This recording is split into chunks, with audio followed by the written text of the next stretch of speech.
주안의 만나 3월 14일 토요일 묵상을 함께 나누도록 하겠습니다. 오늘 말씀은 마가복음 6장 14절에서 29절 말씀으로 관심은 있었지만 결국은 이라고 하는 제목으로 묵상을 함께 나누도록 하겠습니다. 이제 낮 시간은 많이 따뜻한 것 같습니다. 예, 봄이 다가온 것 같고, 그리고 저도 이 교회에 오는 길에 보니까 도로가에 벚꽃들이 조금씩 핀 나무들도 있더라고요.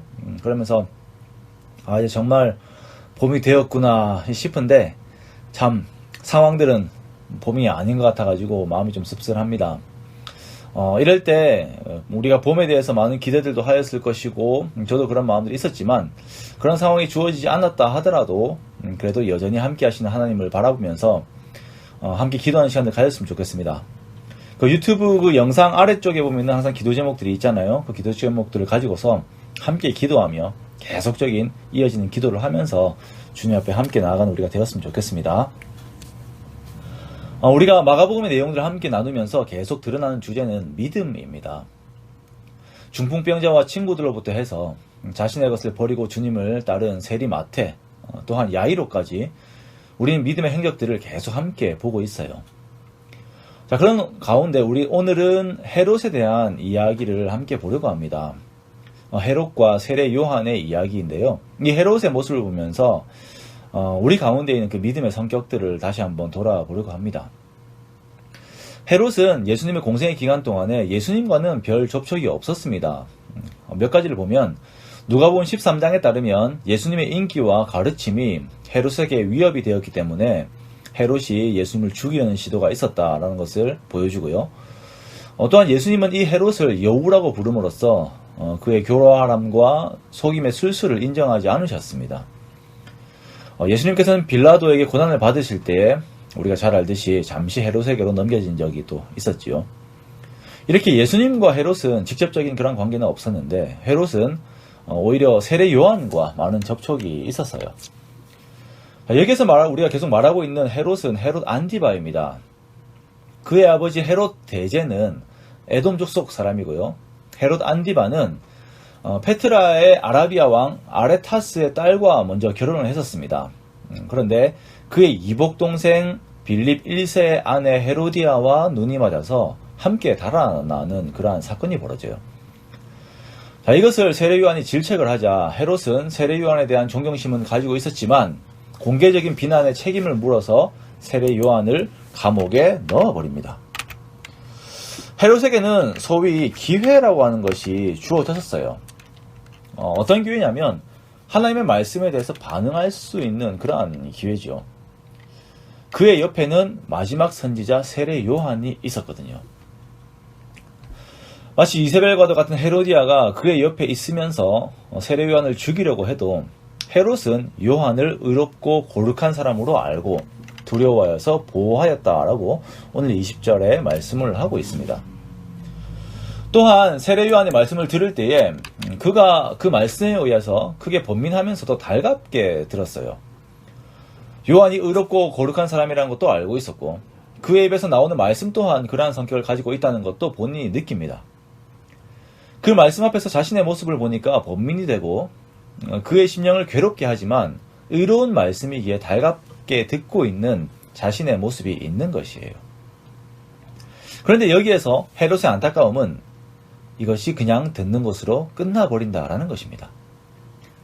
그냥 좋은 말씀을 듣는 것으로 그 말씀을 들은 것으로 끝이 난 것이에요. 그에게 거룩하고 의로운 말씀들을 계속 주었습니다. 그리고 그 말씀을 헤롯이 자기 자신으로 이렇게 받아들이느냐 그렇지 않느냐의 시험의 순간이 또한 왔어요. 그것이 언제냐면 헤롯 자신의 생일 그 잔치에서 일어난 일입니다. 자신의 생일이 되어서 큰 잔치가 벌어집니다. 거기에 모인 사람들은 대신들, 천부장들, 그리고 갈릴리의 귀빈들이 함께 모여 있어요. 자, 이 모임의 성격이 어떤지 보이죠? 그 지역에 영향력 있는 사람들을 모아놓고 그들과 함께 어울리면서 자신들의 힘들을 과시하고 또 서로 공유하는 그러한 모임인 것입니다. 여기에서 이 생일잔치에서 헤로디아의 딸이 춤을 추어서 헤롯과 거기에 앉은 사람들을 기쁘게 합니다. 그러자 헤롯은 그녀에게 소원을 물어요. 만약에 원한다면 나라의 절반이라도 주겠다라고 맹세까지 하죠. 그때 이 여자가 이 기회에 어떤 것을 얻을지 그의 어머니 헤로디아에게 달려가서 묻습니다. 그러자 정치와 권모술수에 빠른, 또한 이 모임의 성격을 잘 알고 있는 헤로디아는 그 자리에서 세례 요한의 목을 달라고 요청하라라고 이렇게 시키죠. 헤롯에게 큰 갈등이 찾아왔습니다. 선택을 해야 하는 그 순간이 온 것입니다. 그 근심은 그의 마음을 괴롭게 했어요. 내가 내 체면이 구겨진다 하더라도 여기에서 의롭고 거룩한 세례 요한을 살려내야 할 것인가? 아니면 내 권력과 명성을 위해 여기 모인 이 재력가들, 권력자들 앞에서 세례 요한을 죽이라고 할 것인가? 이 갈등에서 헤롯은 결국 자신의 권력과 명성을 택했습니다. 하나님 말씀이 그의 삶에 아주 깊숙이 들어왔지만 그는 그 말씀을 택하지 않고 이 세상의 방법을 택한 것입니다.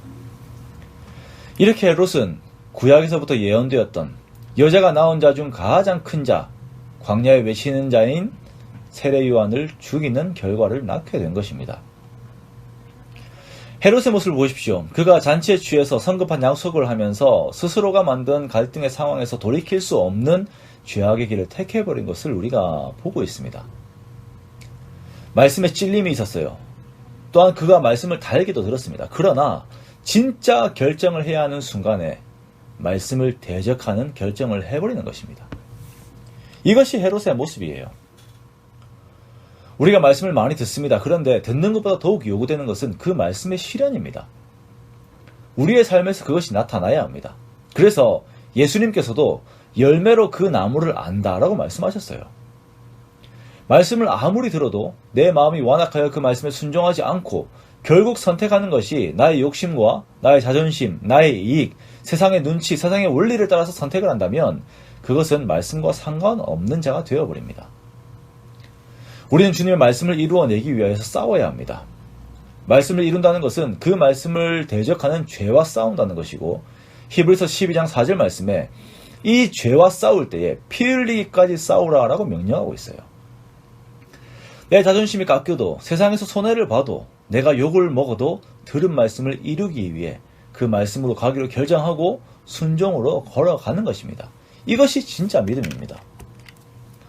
사랑하는 성도 여러분, 이것은 우리들에게 주는 도전입니다. 혹시 헤롯의 결과를 아십니까? 헤롯은 그 헤롯의 전처의 아버지 있었죠. 즉 나바티아의 왕 아레타스가 자신의 딸에게 대한 그 모욕을 갚고자 군사를 이끌고 쳐들어옵니다. 그리고 그래서 그 헤롯이 이 아레타스와 싸움을 하게 되는데요. 이 싸움에서 헤롯이 패배하게 돼요. 그리고 정치적인 문제들까지 함께 거론되어서 로마 황제의 명령으로 갈리아 지방의 이름 없는 곳으로 추방되어 버립니다. 지금의 프랑스 지역인데요. 즉 그 당시 로마에서는 아주 변방에 속한 그러한 지역인 것입니다. 말씀 앞에 있으면서도 세상의 방법이 진짜 삶의 방법이라고 여기고 세례 요한을 죽이는 결정을 한 헤롯의 그 결론이 이런 거예요. 그는 몰락해버린 것입니다. 성경은 일부러 이 헤롯의 삶을 우리에게 노출시키고 있는 것이에요. 사랑하는 성도 여러분, 우리들은 여느 때보다도 말씀의 홍수 가운데서 살고 있습니다. 홍수 가운데 마실 물이 없다고 하는 사람들이 있는데요. 아니에요. 우리가 병들어서 갈증을 느끼지 못하고 있는 것이고요. 우리가 타락해서 죄를 택하고 있는 것입니다. 너무나도 큰 은혜 가운데 있으면서 그 은혜를 무시하고 있는 것이 우리들의 모습일 때가 참 많이 있는 것입니다. 우리의 삶 속에 주어지는 수많은 결정의 순간들 앞에서 우리는 성경에서 말씀하시는 그 믿음의 올바른 결정을 한 사람들과 그렇지 못한 사람들의 교훈을 기억해야 할 것입니다. 모든 결정들 앞에 말씀이 놓여지게 하시고 또한 주께서 기뻐하시는 결정을 함으로 내 삶에 주님의 열매가 그 결과가 가득하여서 정말 주의 영광이 드러나는 그러한 삶이 되게 해달라고 정말 마음을 다해서 기도하며 한 걸음 한 걸음 우리의 삶의 발걸음을 디뎌야 할 것입니다. 헤롯의 모습이 우리에게 반면교사가 되어 주님 앞에 정말 우리들이 자신들의 모습들을 다시 한번 돌아보고 주님 앞에 겸비하는 저와 여러분 되시기를 주님의 이름으로 축원합니다. 그래서 정말 결정을 해야 되는 그 순간 가운데 정말 주님께서 기뻐하시는 그 방향으로 그 말씀으로 정말 주저함 없이 달려나가는 저와 여러분 되시기를 주님의 이름으로 축원합니다.